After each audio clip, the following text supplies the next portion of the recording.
Ser podcast. En la cadena Ser, La Hora Extra. Con Raquel García. Every time you come around, you know I can't say no. Every time the sun goes down, I let you take control. I can feel the paradise before my world implodes. 2025 ha sido año de polémicas, como la abstención del PSOE, que frenó la iniciativa popular para que los toros dejaran de ser patrimonio cultural, o la no publicación de un libro, el de Luis G. Martín, sobre José Bretón, condenado por asesinar a sus hijos y que sirvió para reabrir debates como el de la libertad de los creadores. También ha sido el de la despedida de Sabina, sin lugar a dudas el de Bad Bunny y el de Rosalía. En 2025 robaron joyas en el Louvre, se incendió la mezquita de Córdoba y falleció el Nobel Vargas Llosa. Pero también ha sido un año de grandes libros de autores consagrados, de otros muy interesantes recién llegados y de mucha literatura sobre la memoria, coincidiendo con el 50 aniversario de la muerte de Franco. Nos lo cuenta Pepa Blanes. I could be the twist, the one to make you stop, the icing on your cake, the cherry on the top. It's heaven in my heart and we could find you some space. Este ha sido un año marcado por los 50 años de la muerte de Franco, una fecha que nos ha hecho mirar al pasado para entender algunos de los problemas del presente y del futuro. De ahí la gran proliferación de biografías y relatos sobre el dictador, entre ellas significativa por su mirada personal, la de Jesús Ruiz Mantilla y la del historiador Julián Casanovas. Escribir la historia y quería decir, bueno, se puede escribir de otra forma, vamos a seguir escribiendo para que la gente lo entienda de otra forma la historia. La memoria ha seguido presente en algunos de los libros del año, como Mauro, de Miquel Guerendiarain, una crónica ficticia sobre la huida de 800 presos en el 38 cerca de Pamplona y la caza franquista que cayó sobre ellos, contado a través de distintos personajes. Aunque los personajes son ficcionados, los nombres son inventados, prácticamente todo lo que cuento y las experiencias de estos presos son reales. Es uno de los debuts del año junto a 6000 de Laura G. Vela y el de Lucía Soya, Comerás Flores.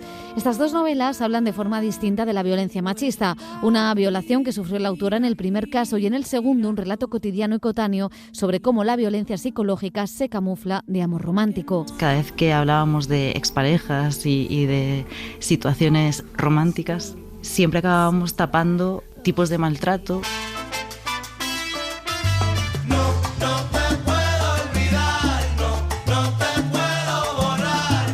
Este año hemos constatado la fuerza y originalidad de autores y autoras latinoamericanos. Juan Gabriel Vázquez nos dejó boquiabiertos con Los nombres de Felisa, donde funde la biografía, la autobiografía, la realidad y la imaginación.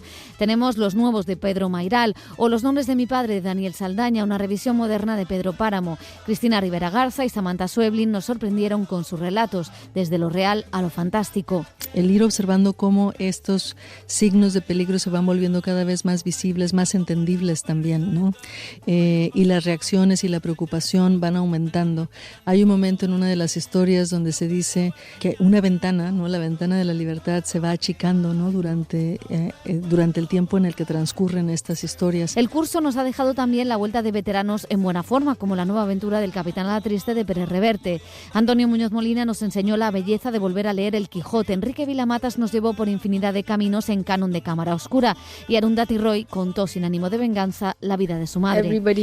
Goes to a therapist and then the therapist tells them this happened. Isaac Rosa en Las buenas noches, Ana Peña en su cómic En Vela hablaron del insomnio como un problema político, social y económico. Y Blanca Lacasa y Sara Mesa nos metieron a su manera en el relato de las cuitas cotidianas y cómo lo íntimo siempre acaba siendo perjudicado por lo político.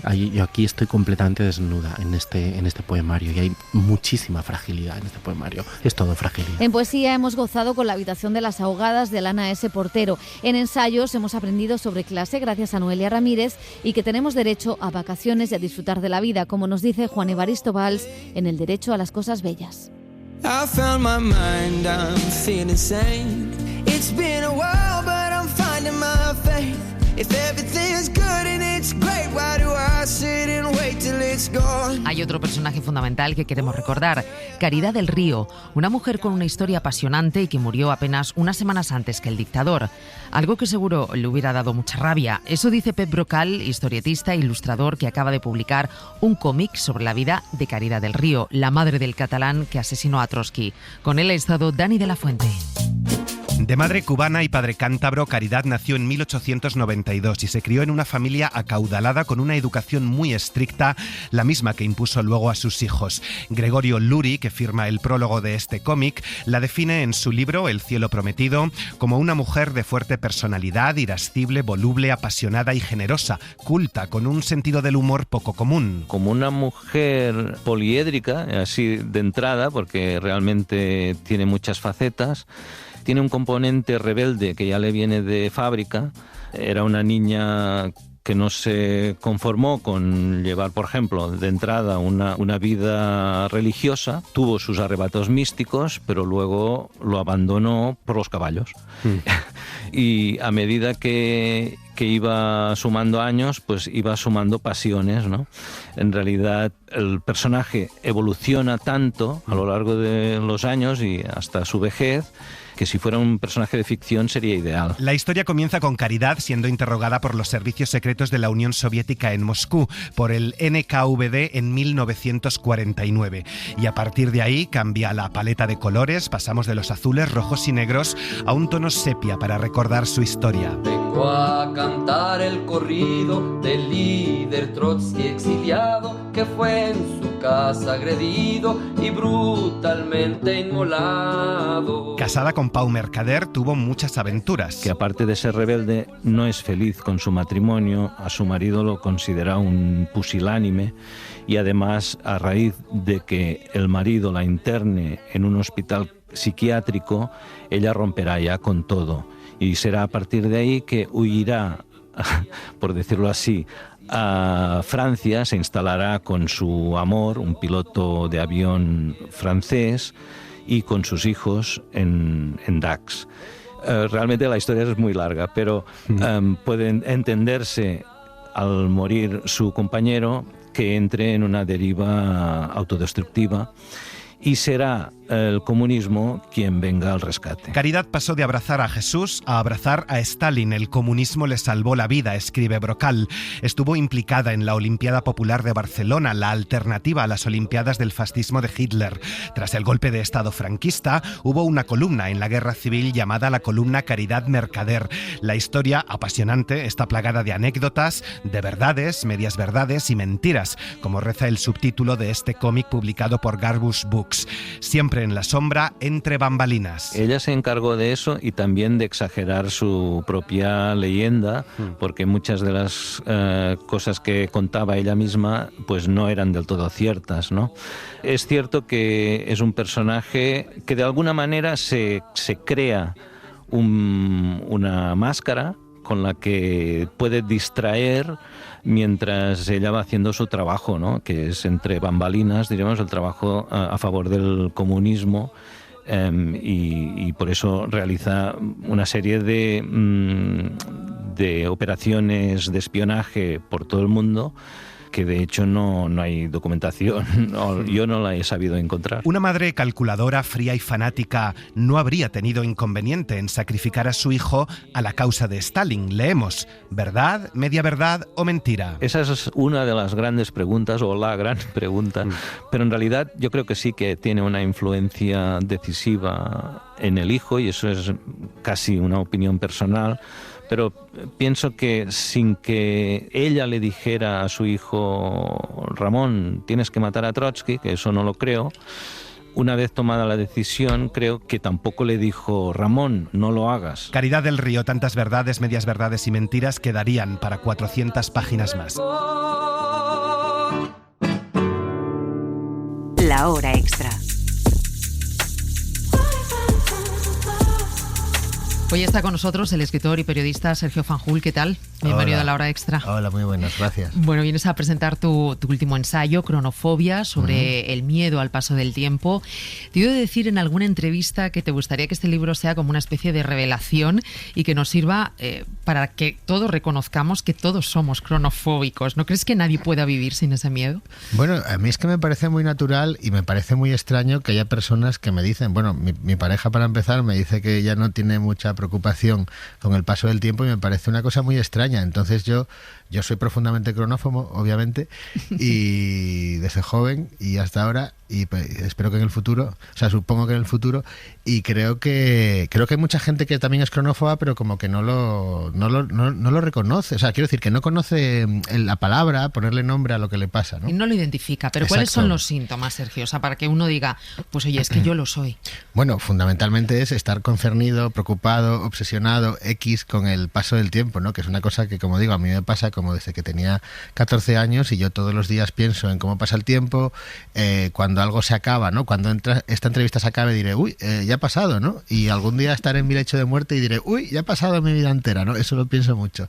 O en fin, la edad, ¿no? Estar muy concernido también por la edad, por el momento vital, por la edad que tienen los demás, por la edad que tiene la gente que sale en la tele, en fin, todo ese tipo de cosas que esta cosa de ser muy consciente también de la rutina, de cómo los años se van repitiendo y estamos en un ciclo muy repetitivo donde todo se repite una y otra vez. Bueno, este tipo de cosas son propias de cronófobos.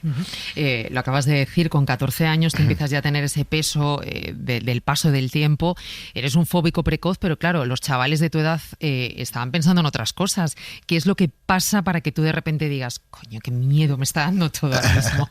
Bueno, es que en esa época, cuando yo tenía 14 años, pues estaba pasando ahora es diferente, ¿no?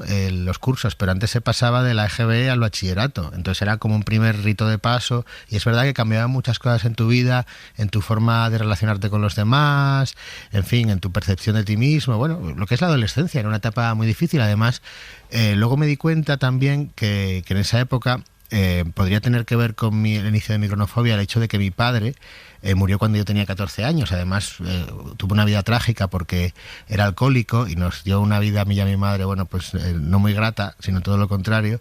Y a veces, allá a toro pasado, pienso que quizás ese hecho también existencial también pudo tener que ver, enfrentarme con la muerte, ¿no? Con el inicio de mi miedo al paso del tiempo. Bueno, en cualquier caso vivimos en sociedades que son, tengo la sensación como de profundamente insatisfechas, ¿no? Parece además también una paradoja porque vivimos en un momento en el que vivimos más años, con mejor salud, la esperanza de vida es mayor, pero como con más peso, perdiendo más el tiempo, con falta de todo, ¿no? Es como una paradoja. Sí, claro, en el libro yo quería hablar de mis cosas, pero no solo, ¿no? Porque claro, ¿a quién le importa? Entonces quería hablar también de una cronofobia extendida, ¿no? A la sociedad, con la que yo quiero hablar de esas dificultades efectivamente que tenemos al lidiar con el tiempo en las sociedades contemporáneas, ¿no? Y una cosa es, por ejemplo, esta, digamos, desaparición del tiempo, ¿no? Que parece que el tiempo se evapora, que no tenemos tiempo para hacer nada, que estamos completamente abducidos por las tareas, ¿no? Yo creo que esto es en gran parte, pero no solo cuestión de la tecnología, ¿no? La tecnología nos está siempre absorbiendo, nos somete a notificaciones constantes, nos tira del brazo, ¿no? Por eso en algunos sitios se ha hablado del derecho a la desconexión, ¿no? Para conseguir desconectarte del trabajo continuo y tal. Pero también hay otras cosas que trato en el libro de cómo la sociedad se relaciona con el tiempo, que es, por ejemplo, el miedo al futuro, ¿no? O la existencia de este futuro abolido hoy en día, que no conseguimos imaginar cómo puede ser el futuro, que es un futuro borroso, al que no apetece ir, ¿no? Yo recuerdo cuando yo era chaval que apetecía ir al futuro, ¿no? La gente quería ir al futuro y ver cómo era, ¿no? Lleno de prodigios. Y ahora, pues, las ficciones que se ofrecen sobre el futuro, pues son distópicas, ¿no? Solo podemos imaginar distopías. Y luego, a raíz de esto, también hay otra cosa, otra relación cronófoba que yo creo que tiene la sociedad como tal, que es la nostalgia, ¿no? También vivimos como enfermos de nostalgia, desde todo tipo de puntos de vista, ¿no? Desde la nostalgia cultural, ¿no? La nostalgia por otras épocas, por otra música, por otra ropa, hasta nostalgias más de carácter político, ¿no? La derecha es nostálgica bueno, ahora se está viendo, ¿no?, del franquismo, ¿no?, la extrema derecha, o incluso del antiguo régimen, ¿no?, el preilustrado, ¿no? Y la izquierda también tiene nostalgia, ¿no? Por ejemplo, de los 30 gloriosos años del capitalismo de posguerra, cuando se levantó el estado del bienestar, se creó la clase media, la hegemonía socialdemócrata, ¿no? Entonces, siempre parece que lo bueno está atrás, ¿no?, y no adelante. Bueno, hablabas antes de que somos esclavos de la tecnología, entre otras cosas, pero también somos esclavos de otros, ¿no?, de nuestros jefes, del hacer sin descanso, tengo la sensación, ¿no?, del estar sin parar, ¿no?, de no tener la sensación de decir, puedo parar y hacer un alto. Sí, además del mero hecho tecnológico, al final la tecnología por sí sola no funciona, ¿no? Pertenece, digamos, a una cultura. Y yo creo que hay ahora una cultura del ajetreo, ¿no? De hecho, a veces está mejor visto esto. Quiero decir, por ejemplo, hace años, o sea, antiguamente la gente que tenía poder y dinero se dedicaba a tocarse las narices al dolce farniente, como en mi opinión debe de hacerse, ¿no? Pero ahora tenemos unas clases dirigentes, unas élites que presumen de hacer mucho, ¿no?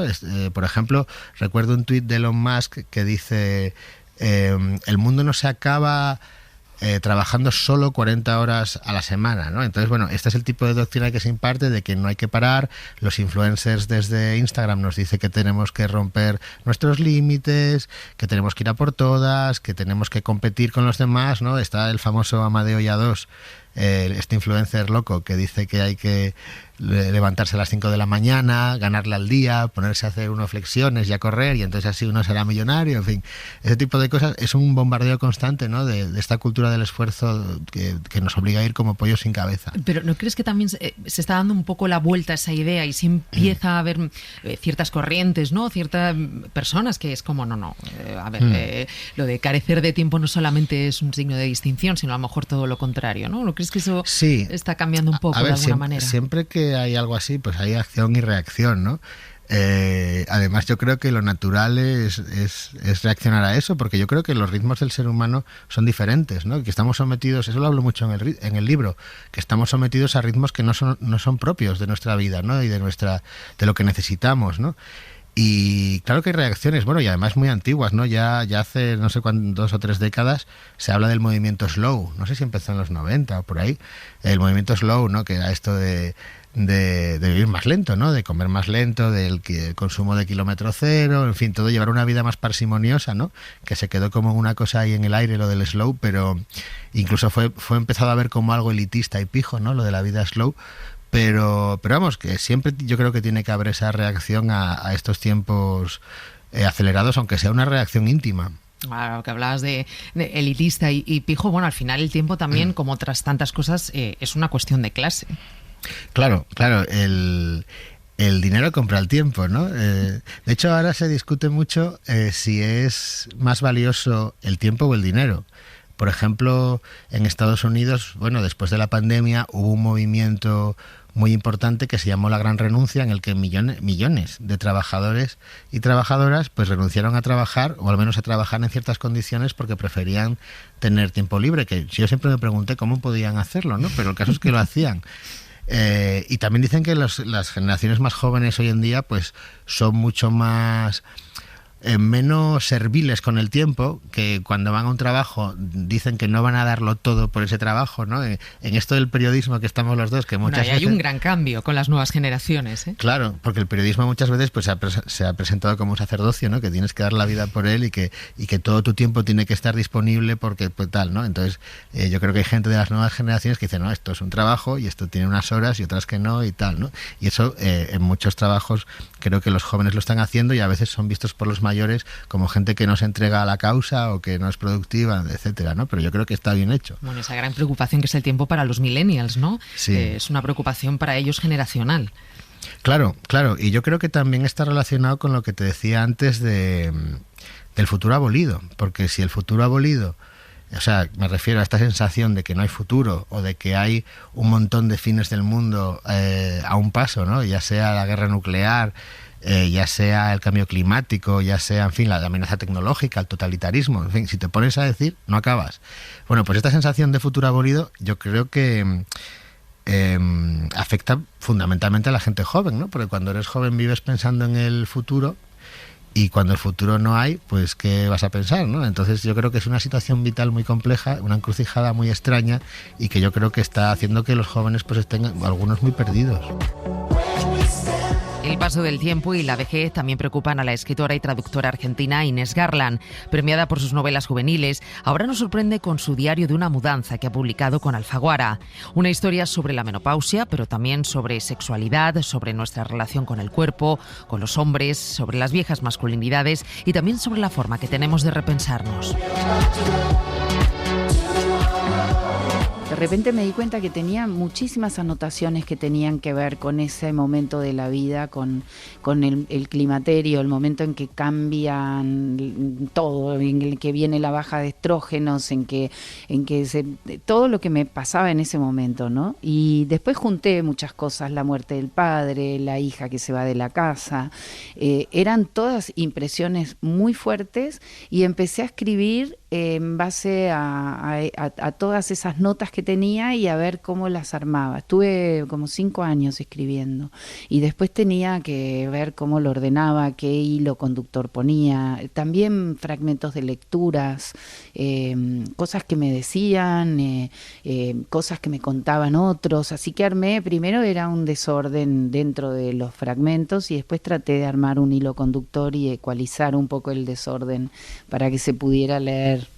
Hablando con amigas, con conocidas, Inés, con compañeras de trabajo que lo han pasado, lo están pasando o lo van a pasar, bueno, más allá de lo importante de los síntomas, que luego hablaremos de ello, la idea más repetida que he encontrado es por qué nadie nos había contado nada de esto, por qué no se hablaba de esto. No sé cómo crees que, en este caso el feminismo, pero también movimientos como el Me Too han servido, ¿no? No solo para cambiar la forma en la que se nos trata, sino también para situar estos temas en el centro del debate, ¿no? Para que nuestras historias sean escuchadas. Es que es algo que es un pendiente de mucho tiempo esto, ¿no? Como nosotras siempre hemos leído, escuchado las historias de los hombres, que son súper interesantes también, pero no nos devuelven la cortesía, como decía ahora esta escritora norteamericana, y Elvira Lindo también lo dice mucho.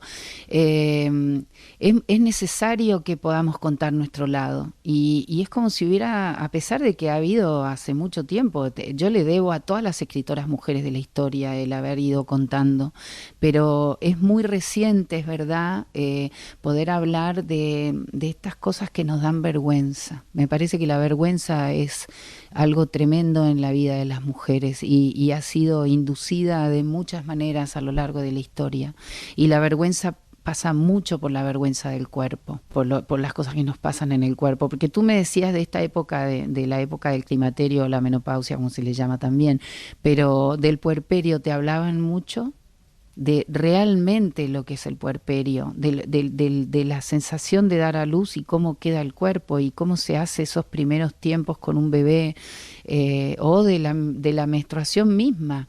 ¿Cuándo se empezó a hablar realmente de cómo es? Cuando yo menstrué no se hablaba, nadie hablaba, nos daba mucha vergüenza, realmente no se hablaba del cuerpo. Así que agradezco a todas las mujeres que vinieron antes de mí y quiero ser parte de ese río que habla, que cuenta y que entérense. La menopausia, igual que tantos temas, como acabas de decir, Inés, relacionados con la mujer, han sido silenciados durante siglos. Hay un problema, y es que hay muchos problemas, pero uno de los problemas es que no tenemos referentes, o tenemos muy pocos referentes. Es algo de lo que se empieza a hablar. Hay rostros conocidos que empiezan a alzar la voz y que pueden servirnos, ¿no?, como referentes en algunos temas. Se me ocurre, por ejemplo, ¿no?, en la actriz Naomi Watts, que está haciendo bandera de este tema, pero también son muchas las mujeres a las que he escuchado, mujeres casi diría yo más reales, que no encuentran en ella un espejo.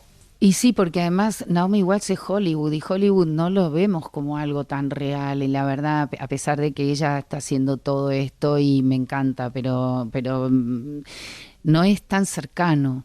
Y yo creo que todavía hay mujeres que sí son referentes y que no quieren hablar de esto tampoco, y que dicen, ay, pero tanto lío, porque además las mujeres, no a todas las mujeres les pasa lo mismo, ni a todas les dan los mismos síntomas. Entonces también está eso, no quieren, y ahí es como, bueno, no hagamos tanto ruido con esto, ¿no? Y es una pena, porque yo creo que sí que es necesario. El tema para mí ahora es que se ha convertido también de a poco en un negocio, y para las farmacéuticas, para todo. Entonces, este tema de que la inadecuación de las mujeres se convierte de pronto en un negocio para vendernos botox y para vendernos cosas para disimular y para que nadie se entere y todo tipo de productos, lo convierte ahora otra vez en una delgada línea roja entre hablar entre nosotras y no convertirnos en carne de cañón para que nos vendan todo tipo de cosas para hacernos sentir que se puede seguir siendo igual que a los 30. No, no se puede. Bienvenido sea. Es que es muy importante ese momento que estamos viviendo, ¿no? Como de disforia de los cuerpos, porque al final no estamos igual que estaban nuestras abuelas, no estamos igual que estaban nuestras madres. No sé si hay mayor dificultad a la hora de encajar ese cambio en el cuerpo al mirarnos en el espejo y no reconocernos.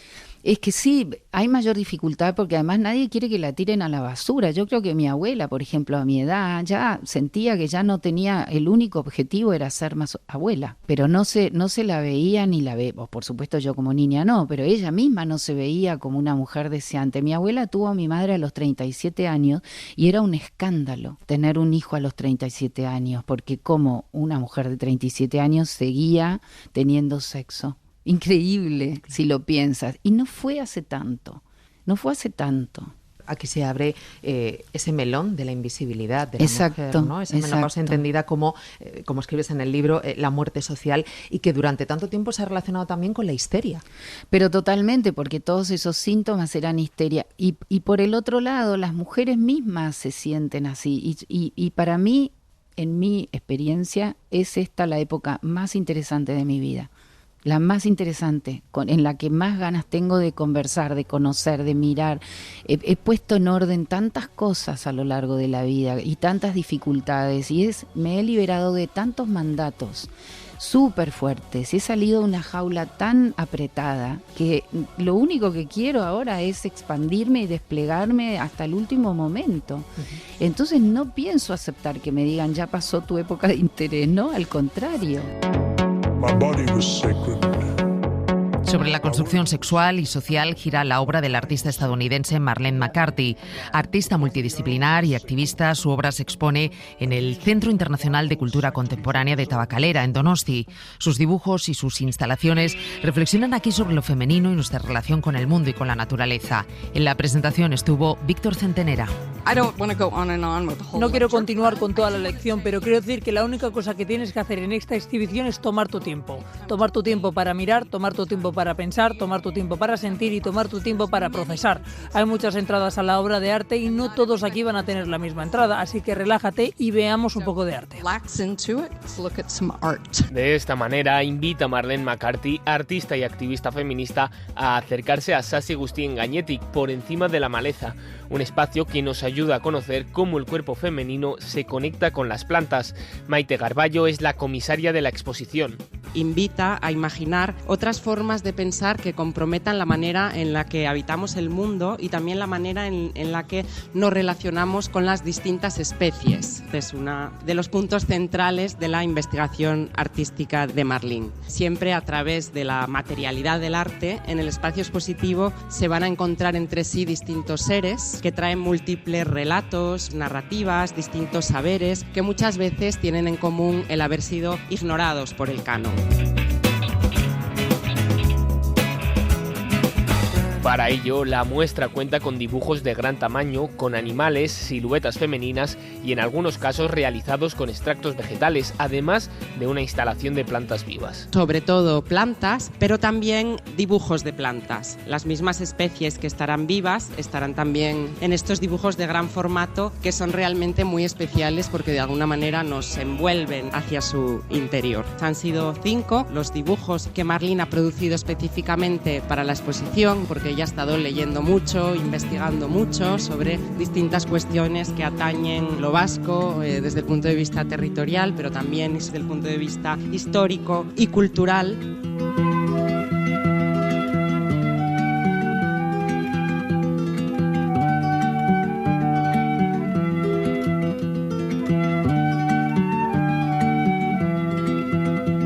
Tres folletos de color verde, naranja y azul en castellano, euskera e inglés complementan esta exposición que invita a explorar aquello que no es completamente visible. El texto dentro de ellos no son traducciones, no es como si yo escribiera un texto y luego tradujéramos todo. Clara y yo hicimos mucha investigación y lo condensamos en un solo folleto de información que compartí con Maite, Clara, Laia y Ana. Ellas escribieron una versión en euskera escogiendo lo que querían de esa lista, Maite escribió una versión en español escogiendo lo que ella quería de esa lista y yo escribí una versión en inglés. And I wrote an English version.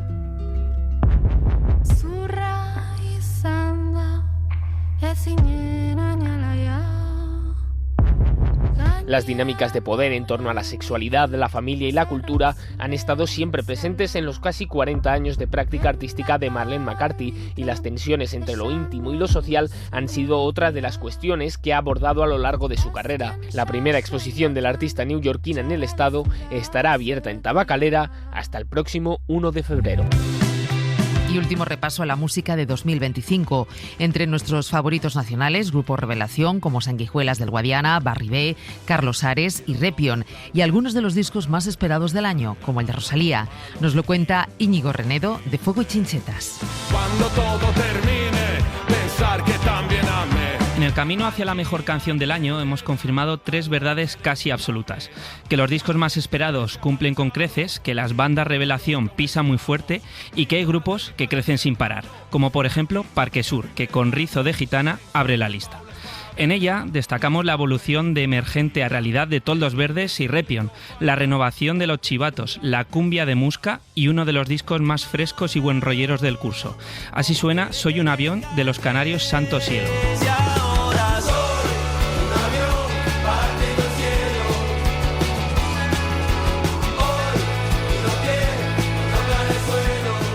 Lanzar un disco es sinónimo de estar entre los mejores del año para artistas como La Bien Querida, Los Estanques y para Rufus the Firefly.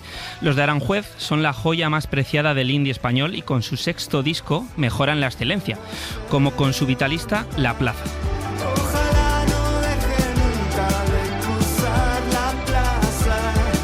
Cristalino, Carlos Ares y Sanguijuelas del Guadiana son las grandes revelaciones del año, sobre todo los extremeños, que se han convertido en algo más que un grupo. Son el sentimiento de su generación. Ellos son arraigo y su revolá roza el top 5.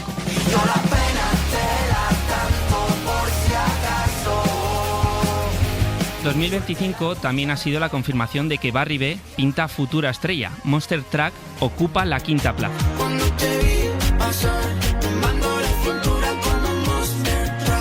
Un año en el que Leiva nos ha dejado un inesperado último homenaje a Robbie Iniesta con Caída Libre. La 4ª posición es para ellos y no hay nadie mejor para hablar de la búsqueda de un sentido a la vida, algo que parece haber encontrado Vera Fauna, que se gana un merecido bronce. Los sevillanos son un grupo con letras crudas que muestran una generación vulnerable y dolida por el paso del tiempo, pero que siempre terminan encontrando la luminosidad, como con este sonido funky en Sale el Sol.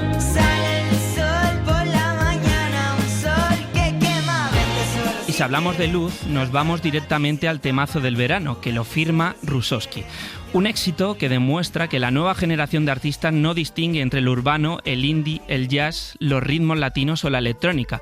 Lo tritura todo y hace canciones bellísimas y muy frescas como Malibú. Ella es mi Tatiana, ella es mi Daisy. Ella es mi mundo, ella es mi baby. Pero Rosalía ha sacado disco y eso siempre la eleva a los altares de las listas, y nunca mejor dicho. La catalana ha vuelto a dar un giro a su música con Lux y en su primer corte mezcla lo sagrado y lo terrenal, el dolor y la purificación y lo clásico con lo electrónico. Una ópera moderna llamada Berghain y que es nuestro número 1 de 2025.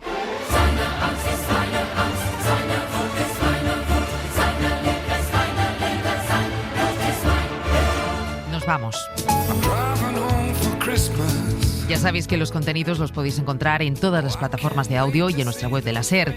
Gracias a María Jesús Rodríguez, que estaba al frente de la dirección técnica, y a todos los que nos escucháis cada semana. Esperamos que 2026 sea un gran año para todos. Adiós.